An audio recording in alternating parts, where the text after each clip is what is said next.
Hello to Composer Talks with White Bear PR, and today I'm happy to welcome Jenna Fentimen, Head of Creative at McDade Music Publishing and Artist Management in London, and Valerie Dobbelaere from Postbill's agency PR and talent agency in Brussels to our series.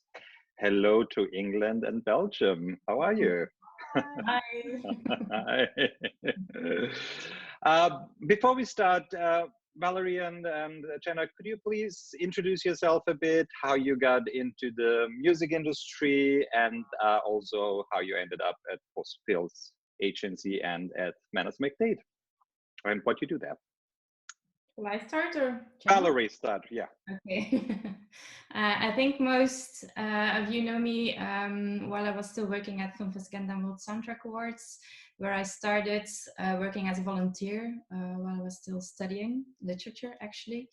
And I ended up collaborating with Rima, the founder of Postbill's PR, and she mainly works together with filmmakers and producers on campaigns for films and TV series. And I started working with composers about 2 years ago. And now you're full-time at Postbill's PR, right? Yes, since last November. And Jenna, how did you get to McDade? So I started out in library music and then went on to music supervision. And I worked in the Netherlands and the UK doing music supervision for advertising mostly, but also other bits and bobs. And then I met Harriet through music supervision, who's the managing director at McDade, and just admired McDade from afar, thinking, wouldn't they be a nice place to work? And jumped at the opportunity for when a job came up there. So I've been there nearly 2 years this month, in a few weeks' time. And I started as a music and composition producer, working with bespoke commissions in advertising, film and TV. And now I've moved into a new role as head of creative, which is just sort of bridging the gap between the publishing side of the company and the agency. So working with our artists on bespoke projects, working on our composers on album projects and everything in between. And yeah, we've got lovely Ed Marquis, who's just started with us, who's got my old role as music competition producer, and Claire, who's in charge of sync. So that's like my team. Cool. So now that we're all at home during the stay-at-home order, what is the state of the industry in Europe? Do you, festivals are canceled, movie theaters are closed. Jenna, do you still get offers for composers? Is there still work out there, or is it just finishing up existing films and shows? And same to you, Valerie, how is it in Belgium? And I know you work all over Europe, not only in Belgium, of course. If you want to start, Jenna. Yeah, so I mean the whole film and TV industry has ground to a halt. These are really unprecedented times, and with such a sort of changeable climate where things are changing day by day, it's definitely been the trend does seem to be that things are being postponed. Like you say, a lot of projects have carried through into post-production during this time, which is great. That means that there's still work ticking over, and we've heard of projects that are COVID related. So there's a lot of advertising projects where they're kind of slightly rebranding and sorting themselves out to suit this sort of new world that we're in. And there's also reversioning and kind of relicensing there. And there's a lot of, it seems that a lot of sort of factual content is being commissioned now, stuff that can be recorded and filmed in lockdown. So I think there's going to be a real boom in sort of factual content compared to drama, obviously, which really can't continue until social distancing is stopped. And obviously video games can carry on as usual, animation projects. It just seems that things are a little bit slower in the way that people are communicating with each other, because teams aren't working in the same building anymore.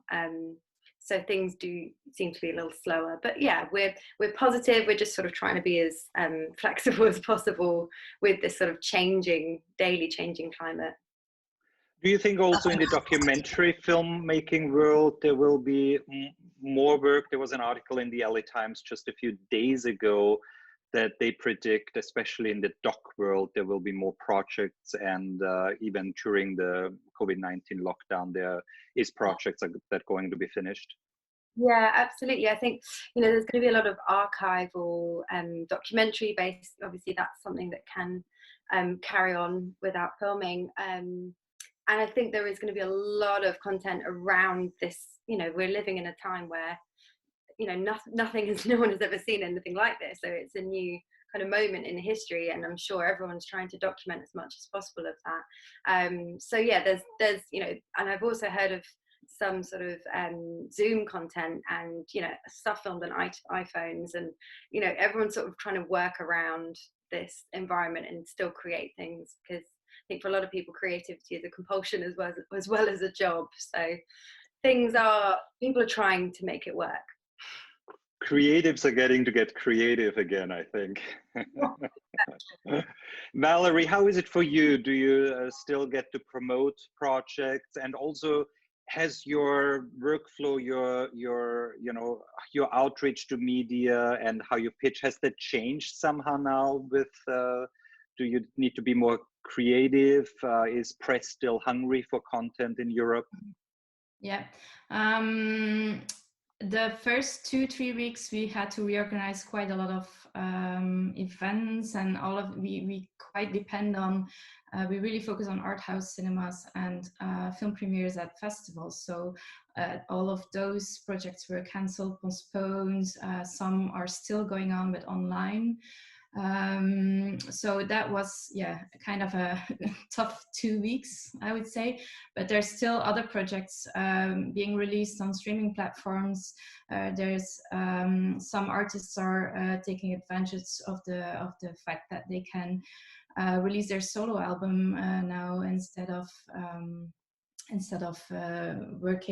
continue to work on or wait until the film teams can shoot any further.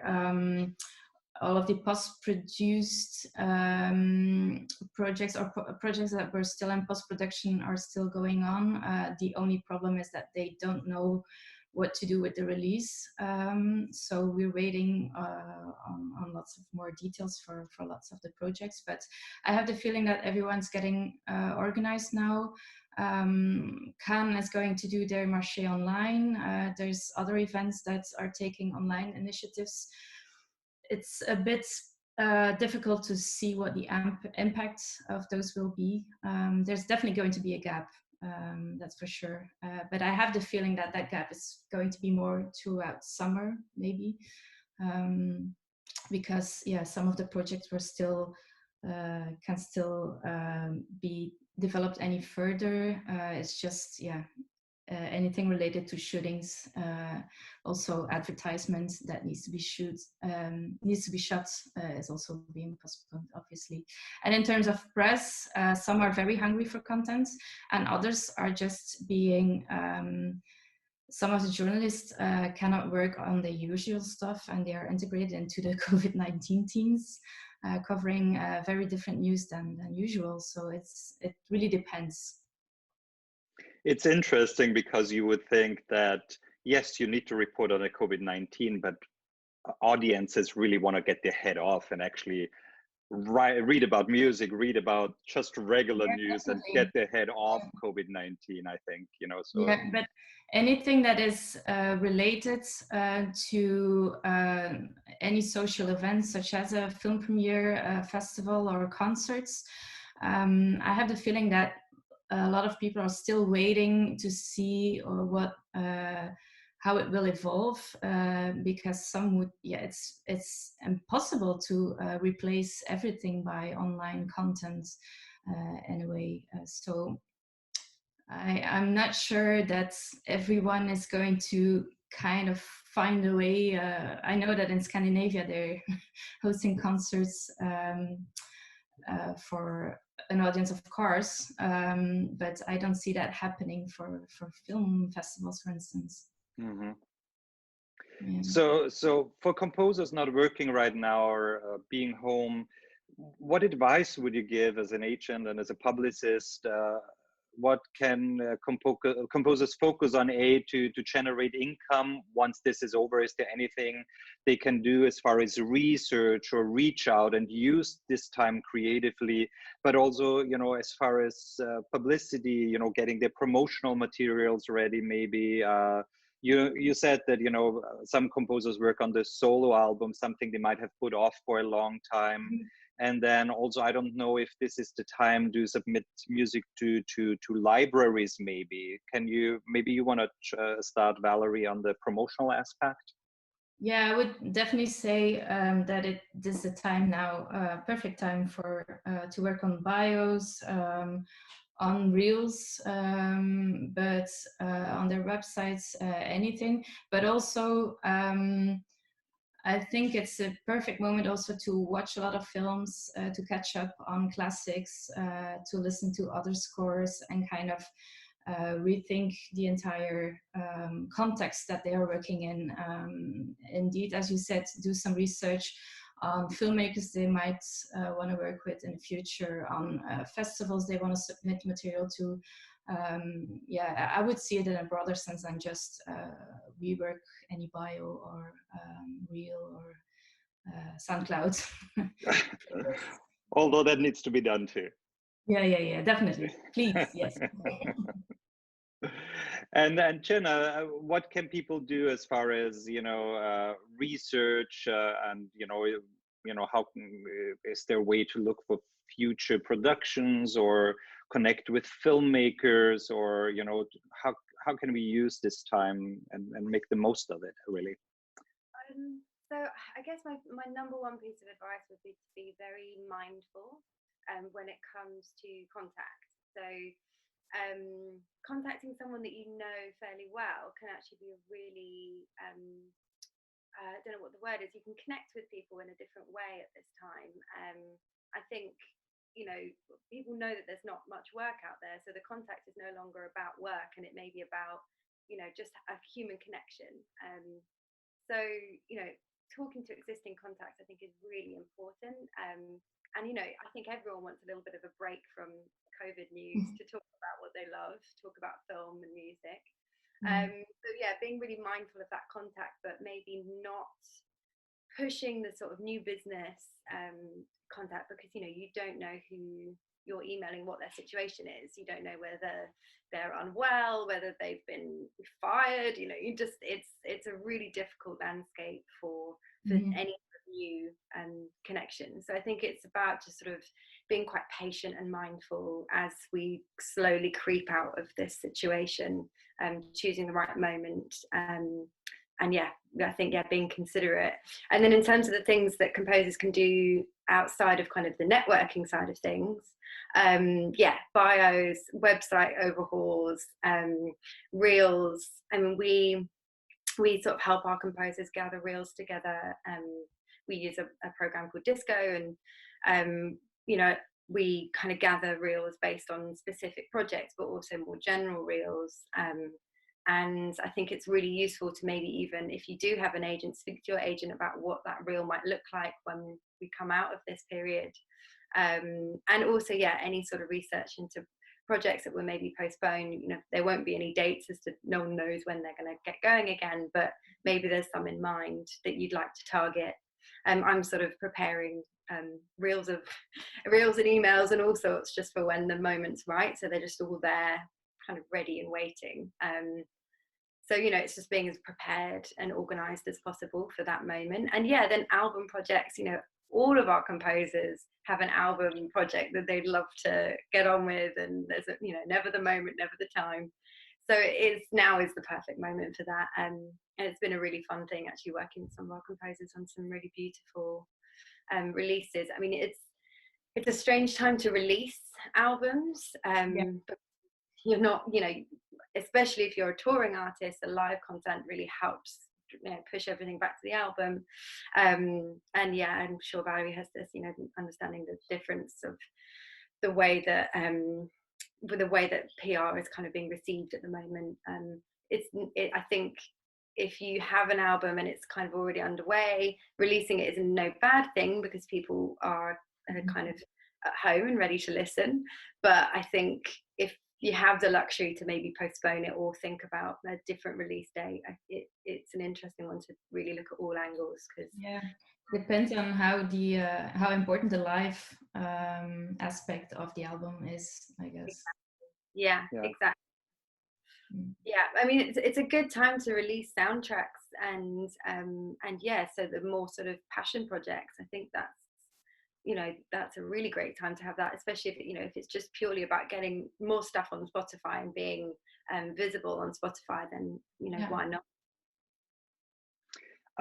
Jenna, you mentioned the reels, and it's something we don't deal with as a PR agency here in the US. It's done by agents, but we do get asked often when we teach at universities or at composer associations about reels and what is needed for a reel. Is there different reels? Do you just have one main reel? How long should it be? What should you put on there? Or do you craft your reel based on the project you pitch for?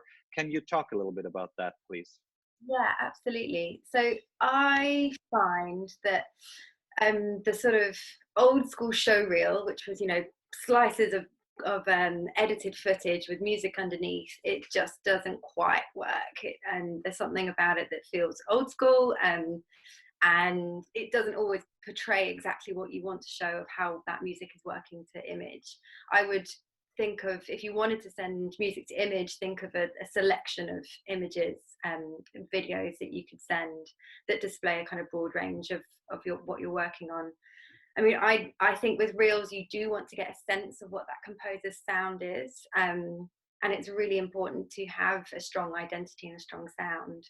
But also, kind of on the flip side of that, say, you've been approached as a composer and they're saying that they really love, and I was talking to Catherine Manners about this yesterday actually, that everyone loves the Succession score. So if you filled a reel full of stuff that's felt like Succession, and then someone along the line in the decision making process, someone went, "Oh, I hate the Succession score," then you've got nothing. You've completely blown it with that one reel. So having a variety of that shows you to the brief, but also you as an individual is really important. So a nice balanced reel. And that can be a SoundCloud link, it can be a selection of videos. I wouldn't go any longer than even half an hour. Most people, especially if it's not a specific reel where they've asked for that composer and they really want to hear it, they probably would only do 10-15 minutes maybe.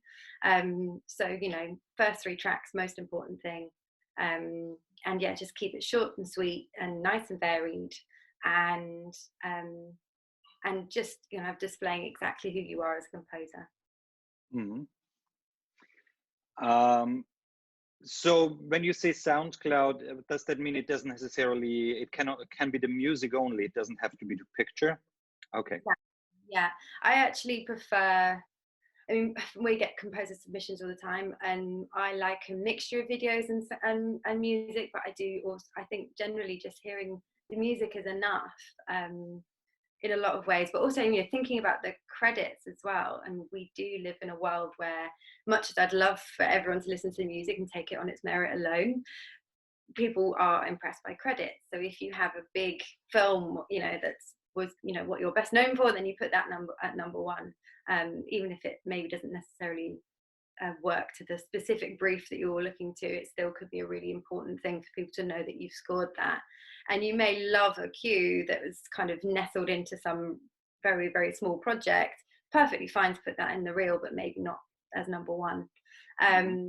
So yeah, if you can just do audio, and I think maybe even sometimes audio is better than these sort of convoluted show reels with mixtures of video and audio. It's all chopped up together and it's just one long, quite over intense thing to watch. I think the 3 of us should do a session just on website and the promotional tools. Sorry, you said something, Valerie? No, I just wanted to say that audio is a bit easier to adjust each time to depending on what is being asked, like several moods or depending on the specific project. Yeah, definitely. And if you have to adjust your video reel each time, it's a bit more complicated. Yeah, no, it takes more effort, and you need an editor probably for that. Yeah. Valerie, you and I, we've seen each other throughout the years at all those amazing festivals, and of course I miss that. Now that most of the festivals are canceled and probably will be for the remainder of the year, what would you suggest to composers to, you know, I mean, I've seen, and you've probably seen that at festivals, composers that go to festivals, that network, they often get away with great connections that lead to new projects. So what can composers do this year when this is not happening? And also, could you talk a bit about the festival scene in Europe? You know, of course, we know Sundance, Toronto, Tribeca here, but European festivals, could you give the audience a bit of a rundown and talk about the festivals that you think are great for composers to attend with or without a film? In general, or during this COVID-19 situation? In general, but also, so for 2021, really. Let's hope, finger crossed. Well, the ones that in Europe that I think are very interesting to keep an eye on are obviously the A-list ones, Cannes, Berlin, and Venice. Not necessarily always to go to, but I must say that definitely Cannes and Berlin have more and more music activities on the side. Which is not really the case for Venice, but the selection of Venice is obviously, when you don't go to Toronto and want to stay in Europe, Venice is definitely a good alternative. Even just going, like we mentioned before, watching films, which this year for most of the festival there will be an online alternative, even Annecy, the animation film festival in June, will have an online video library with their screenings. So I would definitely keep an eye on those because they're the festivals that I would definitely recommend. Annecy as well, especially for young European composers. Animation is still, especially in France, very strong format. And Cannes has also not only the official competition, but also all of these side selections that I find very interesting, especially if you're into art house films. Those are still quite young directors. It's good to keep an eye on what they're doing on their films and approach them if you think they're interesting. The short film corner in Cannes is something for young composers that might also be interesting to keep an eye on. They organize many events at the Cannes Film Festival, workshops, but also it's the place where all short filmmakers gather. And you kind of see a lot of those names reappear in other selections the years after. Locarno is also very interesting. They do have their academy where they host several masterclasses. I'm not sure, it's just been cancelled, so I'm not sure what's going to happen. I think it's being organized in August, end of July or August. So not sure if that will happen online this year. Cannes is going to happen, and Venice, they confirmed that they're going to continue with the idea that it's going to happen early September, but no one here in Belgium is very convinced of the fact that a lot of the festivals are going to happen, at least in the format that we know. I know, for instance, that Filmfest Ghent is looking into possibilities to only accept 50% of the theatre's capacity, which is a weird idea, but it's a reality that we'll have to keep in mind, I'm afraid. Any other festivals? All of the events that are focusing on the industry, such as Buma Music in Motion, Soundtrack Cologne, Aubagne Film Festival, which is very interesting for young filmmakers and composers. They focus on first, second, and third production, both for short and feature. And they have an interesting European co-production market where they host pitching projects where composers can go pitch to producers and filmmakers. They get script in advance, etc. It's getting more and more popular, and I think they have over 200 projects per year. I think those are the most important ones, unless you're thinking of anything else. Yeah, Hamburg, Media Sound, Hamburg. No, maybe the only thing, some great documentary film festivals maybe in Europe that you would recommend for composers?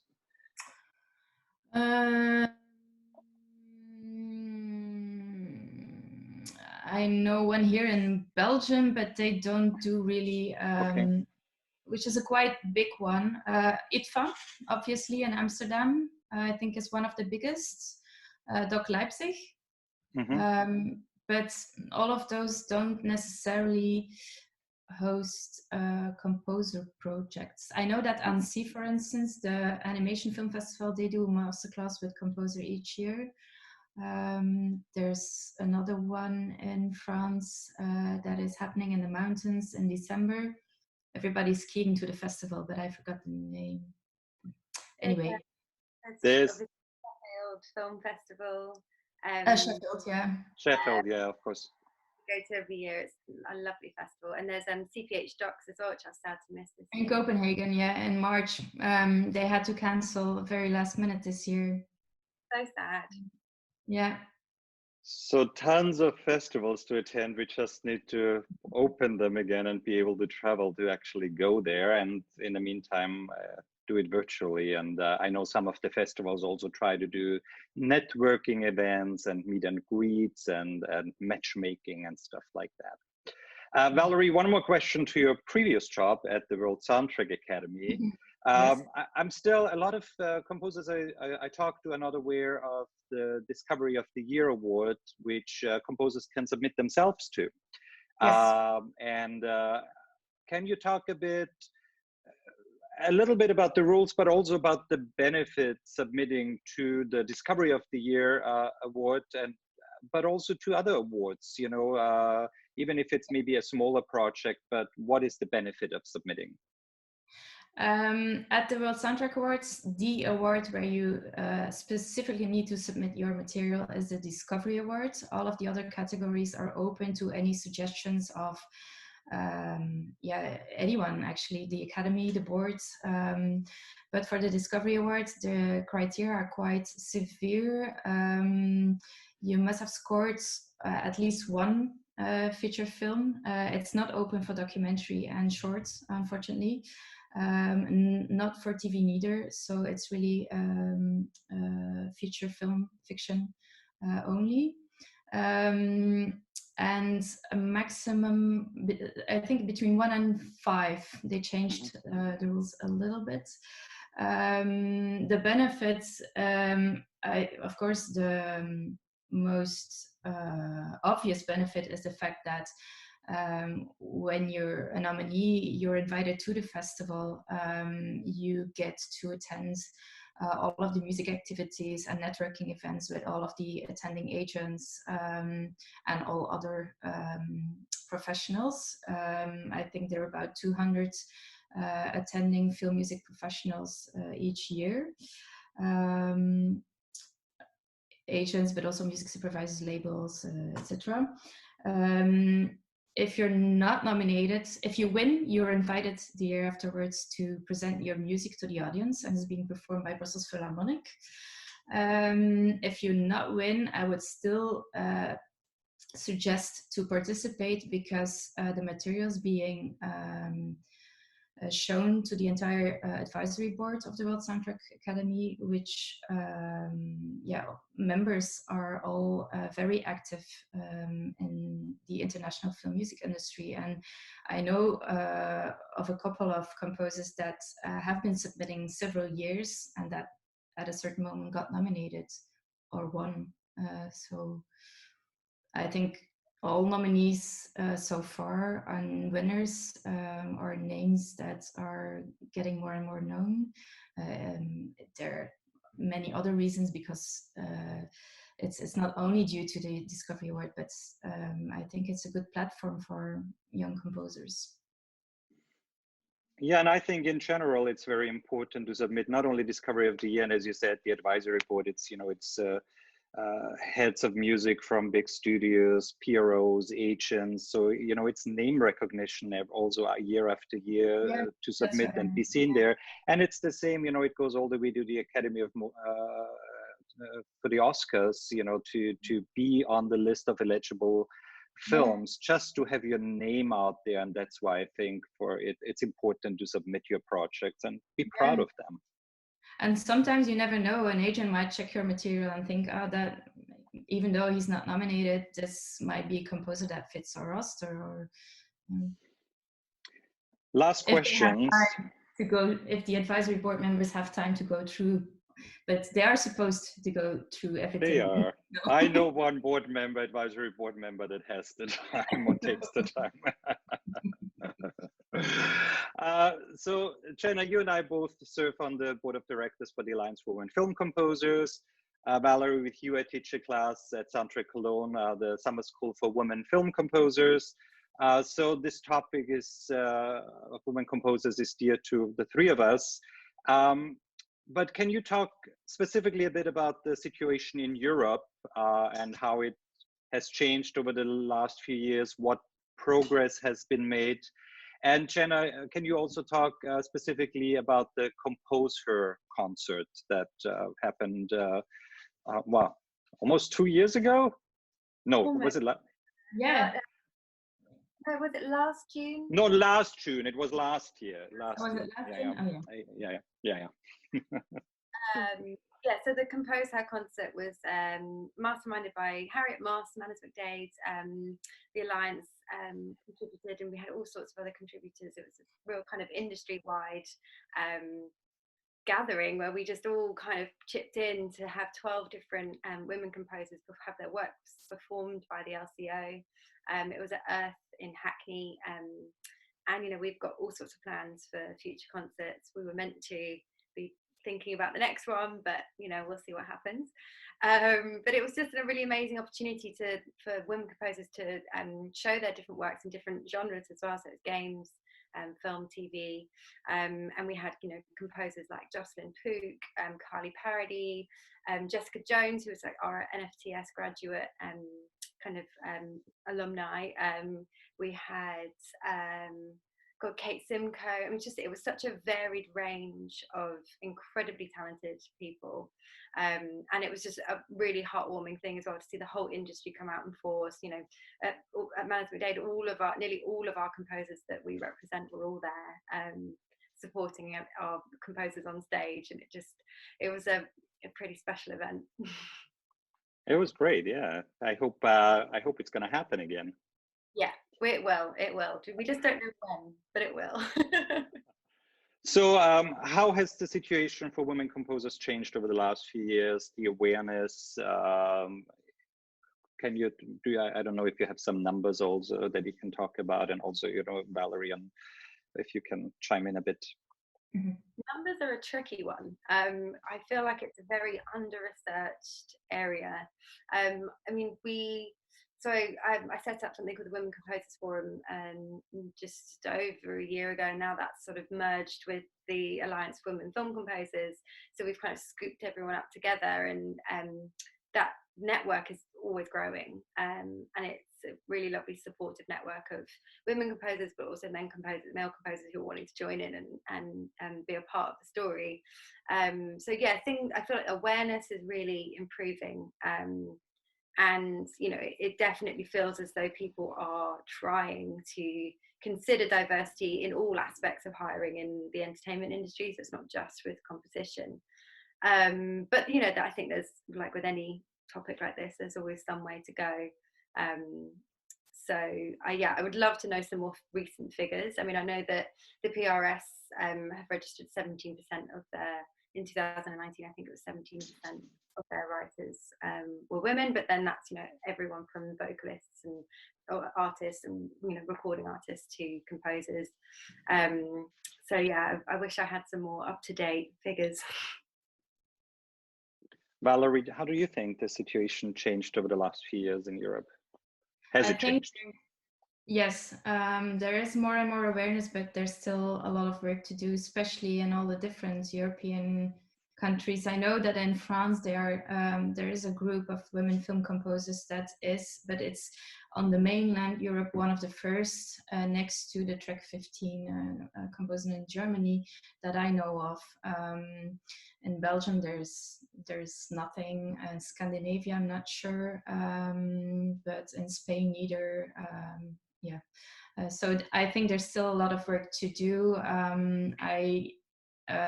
Each time I encourage women film composers to join the alliance, but I have the feeling that for some it feels a bit, it's based in LA, so it's a bit far, but yeah, they are encouraged by the initiative, that's for sure.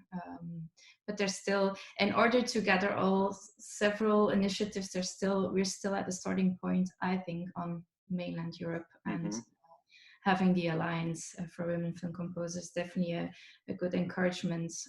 Seeing that it's happening, it's definitely encouraging. And we do have a director now in the UK, so that's Jenna, and there's the UK group. So I hope that spreads also to the mainland Europe. And Valerie, you mentioned Track 15 in Germany, and I think this is such an amazing example for the people that don't know Track 15. Research that it started almost 2 years ago when we taught the first summer school for women film composers in Cologne in Germany. And that group really stuck together. They've recorded several recordings by now at Babelsberg, and I see them at every festival, and I feel like whatever Valerie and I told them as far as promoting and networking, they are incorporating and doing, and I think they're really a great example how you can actually support each other, lift each other up, and work together and collaborate. And it's not about oh you get a job or you get a job. It's how can we all rise up together, and I like that about Track 15. Well, thank you. I think we'll have to do another talk soon about how to create a website and what should be on there and what should be on your reel and in your bio. And thanks, Jenna and Valerie. If you want to find out more about Manners McDade, mannersmcdade.co.uk, and Postbills BI's postbillsagency.com. I also put that on YouTube in our comment section. Thank you for taking the time, and subscribe to our YouTube channel, and good night to London and to Ghent. We'll talk soon. Bye.